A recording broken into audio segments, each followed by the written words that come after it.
Breaking news formula ఈ car race వ్యవహారంలో ACB దర్యాప్తు కొనసాగుతోంది. రెండోసారి మాజీ మంత్రి కేటీఆర్ ను విచారించిన ఏసీబీ అధికారులు తన ఫోన్లు, ఎలక్ట్రానిక్ పరికరాలు ఇవ్వాలంటూ ఆదేశించారు. గడువు ముగిసినా ఎలాంటి ఫోన్లు అప్పగించని కేటీఆర్ లేఖ రూపంలో ఏసీబీకి సమాధానం పంపారు. తన ఫోన్లు తీసుకోవడం రాజ్యాంగ ప్రాథమిక హక్కులకు, వ్యక్తిగత గోప్యతకు భంగం కలిగించడమే అంటున్నారు.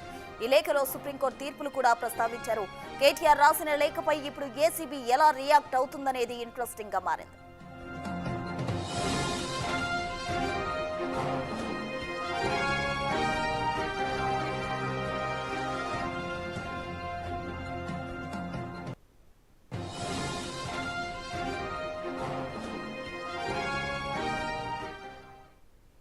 ఫార్ములా ఈ రేస్ కేసుకు సంబంధించి కేటీఆర్ ను ఏసీబీ రెండోసారి విచారించడం జరిగింది. అయితే ఆ సమయంలో కేటీఆర్ ఫోన్లు స్వాధీనం చేసుకునేందుకు ప్రయత్నించిన సమయంలో కేటీఆర్ అవి లేవు అని చెప్పడంతో 18వ తారీఖులోగా అప్పగించాలంటూ కూడా ఏసీబీ ఆదేశాలు జారీ చేసింది. అయితే ఏ మాత్రం కూడా అతిక్రమించి వాళ్ళు ఇచ్చిన ఆదేశాలు అతిక్రమించి కేటీఆర్ ఆ ఫోన్లు ఇవ్వకుండా లేఖ రాయడం జరిగింది. దీనికి సంబంధించి తాజా అప్డేట్స్ అందించేందుకు మా ప్రతినిధి సురేష్ సిద్ధంగా ఉన్నారు. లైవ్ లో సురేష్. ఏసీబీ అధికారులు ఫార్ములా ఈ రేస్కి సంబంధించిన కేసు దర్యాప్తు కొనసాగిస్తున్నారు. అందులో భాగంగానే కేటీఆర్ని రెండుసార్లు కేసులో విచారించడం జరిగింది. విచారణ తర్వాత కేటీఆర్ 2021 నుంచి 2023 డిసెంబర్ వరకు వాడినటువంటి సెల్ ఫోన్లని అందించాలని చెప్పేసి కూడా ఏసీబీ అధికారులు నోటీసులు జారీ చేశారు. ఈ నోటీసుల పైన కేటీఆర్ తన లీగల్ ఒపీనియన్ తీసుకొని తన వ్యక్తిగత స్వేచ్ఛకు భంగం వాటిల్లే విధంగా ఏసీబీ అధికారులు వ్యవహరిస్తున్నారు. ఖచ్చితంగా నేను ఫోను ఇవ్వను, దర్యాప్తుకి సెల్ ఫోన్కి సంబంధం లేదు అని చెప్పేసి కూడా కేటీఆర్ ఒక లేఖ రాయడం జరిగింది. తాను 2021 నుంచి డిసెంబర్ 23 వరకు వాడిన సెల్ ఫోన్ కూడా లేదు ప్రస్తుతం నా దగ్గర. నేను 2024 మొదటి నెలలోనే నేను కొత్త ఫోన్ కొనుగోలు చేసి పాత ఫోను పక్కకు పెట్టేశాను. ఆ ఫోన్ ఎక్కడుందో కూడా ఇప్పుడు నా దగ్గర సమాచారం లేదు అని చెప్పేసి ఆయన లేఖలో ప్రస్తావించడం జరిగింది. అంతేకాకుండా సుప్రీంకోర్టు, హైకోర్టుకు సంబంధించిన పలు జడ్జిమెంట్లను కూడా ఆ లేఖలో ప్రస్తావించడం జరిగింది. తన సెల్ ఫోన్కి ఈ కేసుకు ఎలాంటి సంబంధం లేదు, కేసుకు కావాల్సినటువంటి అన్ని ఆధారాలు మున్సిపల్ అడ్మినిస్ట్రేషన్ వద్దనే ఉన్నాయి. అక్కడ ఉన్నటువంటి డాక్యుమెంట్స్ని పరిశీలిస్తే అన్ని విషయాలు కూడా బయటికి వస్తాయి. ఎఫ్ఈఓ కంపెనీతో ప్రభుత్వ మంత్రి హోదాలోనే నేను మాట్లాడాను తప్ప నా వ్యక్తిగతంగా అక్కడ చర్చలు జరగలేదు అని చెప్పేసి కూడా కేటీఆర్ ఆ లేఖలో పేర్కొనడం జరిగింది. కేటీఆర్ విదేశీ పర్యటనకు కూడా బయలుదేరి వెళ్ళారు, లండన్ పర్యటనకు వెళ్ళారు. అయితే ఏసీబీ అధికారులు ఇప్పుడు ఏం చేయబోతున్నారు అనేది చాలా ఉత్కంఠంగా ఉంది. ఎందుకంటే కేసులో నిందితుడిగా కేటీఆర్ ఉన్నాడు కాబట్టి ఆయనకు సంబంధించిన సెల్ ఫోన్లు అడిగే అధికారం మాకు ఉంటుంది అని చెప్పేసి ఏసీబీ అధికారులు చెప్తున్నారు. ఎందుకంటే కేటీఆర్ ఆ సమయంలో జరిపిన మెయిల్స్ ద్వారా జరిపిన సంభాషణలు కావచ్చు, అసలు ఎఫ్ఈఓ కంపెనీకి సంబంధించి సంప్రదింపులు ఏ విధంగా జరిగాయి, ఒకవేళ సంప్రదింపులు జరిగిన విషయాన్ని కేటీఆర్ సెల్ ఫోన్లో డిలీట్ చేసినా ఇప్పుడున్న టెక్నాలజీ ద్వారా వాటిని అన్నిటిని రీట్రీవ్ చేయొచ్చు అని చెప్పేసి కూడా ఏసీబీ అధికారులు భావించి ఆ సెల్ ఫోన్లను అడగడం జరిగింది. కానీ కేటీఆర్ ఇక్కడ ఒప్పుకోనట్టు తెలుస్తుంది. ఖచ్చితంగా ఆయన సెల్ ఫోన్లు ఇవ్వను అని చెప్పేసి స్పష్టంగా 2 పేజీల లేఖ రాసి ఏసీబీకి నిన్న అందించడం జరిగింది. దాన్ని ఏసీబీ అధికారులు రిసీవ్ చేసుకున్నట్టు కూడా ఆ నోట్ని కూడా కేటీఆర్ రిలీజ్ చేయడం జరిగింది. కాబట్టి ఇప్పుడు ఏసీబీ అధికారులు ఫర్దర్గా కోర్టు ఆదేశాలతో ముందుకు వెళ్ళే అవకాశం ఉంటుంది. చట్ట ప్రకారం ముందుకు వెళ్ళే ఆలోచనలో ఏసీబీ అధికారులు ఉన్నారు. ఎందుకంటే పూర్తిగా కేసుకు సహకరిస్తానని చెప్పేసి హైకోర్టులో కేటీఆర్ చెప్పడం జరిగింది. కాబట్టి ఇప్పుడు సహకరించట్లేదు అని చెప్పేసి కోర్టుకు వెళ్ళి కోర్టు ద్వారా ఆయన సెల్ ఫోన్లని స్వాధీనం చేసుకునే ఆర్డర్స్ తెచ్చి అప్పుడు తిరిగి స్వాధీనం చేసుకుంటారనే దానికి సంబంధించి కూడా ఏసీబీ అధికారులు చర్చిస్తున్నట్టు తెలుస్తుంది. ఖచ్చితంగా ఈ కేసులో ఇప్పటికే ఐఏఎస్ అరవింద్ కుమార్తో పాటు హెచ్ఎండి అధికారులు ఈ ఎఫ్ఈఓ కంపెనీకి సంబంధించిన ప్రతినిధులను కూడా ఏసీబీ విచారించడం జరిగింది.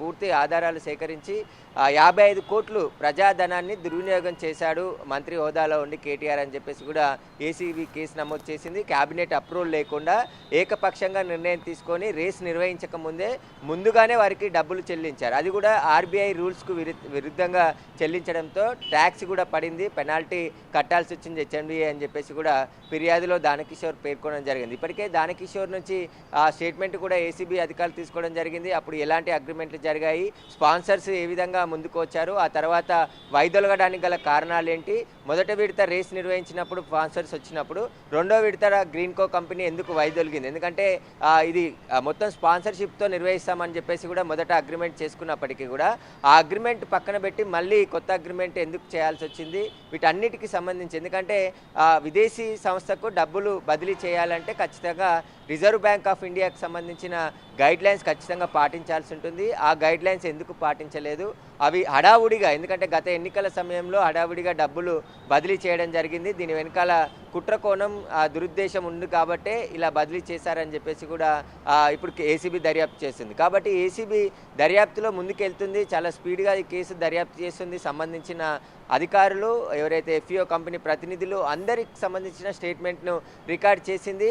అయితే కేటీఆర్ అప్పుడుగా మంత్రిగా పనిచేసిన సమయంలో ఆయన మెయిల్స్ ద్వారా ఈ ఎఫ్ఈఓ కంపెనీతో సంప్రదింపులు జరిపినట్టు తెలుస్తుంది. కాబట్టి ఆ మెయిల్స్లలో ఎలాంటి సంభాషణ చేశారు, ఏ మెయిల్స్ ఎఫ్ఈఓ కంపెనీ పంపారు, ఎఫ్ఈఓ కంపెనీ తిరిగి కేటీఆర్ని ఎలా సంప్రదించింది, వాటన్నిటికి సంబంధించిన సమాచారం ఆయన ల్యాప్టాప్ సెల్ ఫోన్లలోనే ఉంటుందని చెప్పేసి ఏసీబీ భావిస్తుంది. కాబట్టి కేసులో ఇన్వెస్టిగేషన్ పర్పస్ మేము సెల్ ఫోన్లు అడిగాము, కానీ ఇప్పుడు కేటీఆర్ సెల్ ఫోన్లు ఇవ్వలేదు. కాబట్టి ఏసీబీ ముందుకు ఎలా వెళ్తుంది, కోర్టు అనుమతి తీసుకొని కేటీఆర్కి సంబంధించిన సెల్ ఫోన్లు స్వాధీనం చేసుకుంటుందా, ఎందుకంటే ఇక్కడ వ్యక్తిగత స్వేచ్ఛకు భంగం కలుగుతుందని చెప్పేసి కేటీఆర్ చెప్తున్నారు. కానీ కేసు నమోదైన తర్వాత ఎవరైనా ఆ కేసులో నిందితులుగా ఉన్నట్టు వారు సహకరించకుంటే వారికి సంబంధించిన ఎలక్ట్రానిక్ పరికరాలు అనేక కేసులలో ఏసీబీ కావచ్చు ఇతర పోలీస్ డిపార్ట్మెంట్ కూడా స్వాధీనం చేసుకొని వాటిని ఉన్న ఆధారాలని సేకరించే ప్రయత్నం చేస్తుంది. అందులో భాగంగానే ఇప్పుడు కేటీఆర్కి సంబంధించిన ఎలక్ట్రిక్ పరికరాలను సెల్ ఫోన్లని స్వాధీనం చేసుకొని అప్పుడు ఎలా జరిగాయి సంప్రదింపులు, అసలు ఏం జరిగిందనే దానికి సంబంధించి సమాచారాన్ని రీట్రూవ్ చేసే ప్రయత్నం చేద్దామని చెప్పేసి కూడా ఏసీబీ అధికారులు ప్రయత్నించినట్టు తెలుస్తుంది. కానీ ఇప్పుడు కేటీఆర్ అనేక విషయాలు సెల్ ఫోన్ ఇచ్చినట్టయితే తనకు సంబంధించిన అనేక విషయాలు బహిర్గతమయ్యే అవకాశం ఉంటుంది, ఎందుకంటే నా వ్యక్తిగత స్వేచ్ఛకు భంగం కలిగే అవకాశం ఉంటుందని చెప్పేసి కూడా ఆయన భావించడం జరిగింది. సుప్రీంకోర్టు గైడ్ లైన్స్ ఉన్నాయి, సుప్రీంకోర్టు పలు ఆర్డర్స్ ఏదైతే గతంలో కొన్ని కేసులలో ఇచ్చినటువంటి ఆర్డర్స్ను కూడా ప్రస్తావించడం జరిగింది.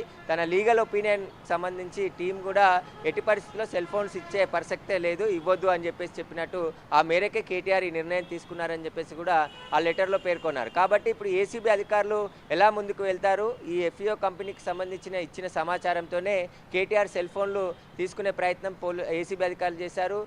మొన్న సోమవారం రోజు కూడా సుదీర్ఘంగా కేటీఆర్ని విచారించారు. ఆ రోజే ఆయన సెల్ ఫోన్లను ఇవ్వాలని చెప్పేసి ఏసీబీ అధికారులు అడగగా దాని దగ్గర ప్రస్తుతం సెల్ ఫోన్ లేదు అని చెప్పేసి ఆయన చెప్పడంతోనే మళ్ళీ 18వ తేదీన ఉదయం 10 గంటలకి తమకు సంబంధించిన సెల్ ఫోన్లతో పాటు ల్యాప్టాప్ అదేవిధంగా ట్యాబ్లని సబ్మిట్ చేయాలని చెప్పేసి కూడా ఏసీబీ అధికారులు నోటీసులు ఇచ్చారు. కానీ ఆ నోటీసులకు ఆయన రిటర్న్గా స్పందిస్తూ సెల్ ఫోన్లు ఇవ్వను అని చెప్పేసి 2 పేజీల లెటర్ రాసి ప్రస్తుతం కేటీఆర్ విదేశీ పర్యటనకు వెళ్ళడం జరిగింది. ఆయన మళ్ళీ విదేశాల నుంచి తిరిగి వచ్చిన తర్వాత ఏసీబీ అధికారులు ఎలా వ్యవహరిస్తారు, మళ్ళీ నోటీసులు ఇచ్చి కేటీఆర్ని విచారణకు పిలుస్తారా, లేదంటే కోర్టు దృష్టికి ఈ విషయాన్ని తీసుకెళ్లి కోర్టు ద్వారానే కేటీఆర్కి సంబంధించిన సెల్ ఫోన్లు స్వాధీనం చేసుకుంటారనేది కూడా స్పష్టమయ్యే అవకాశం కనబడుతుంది.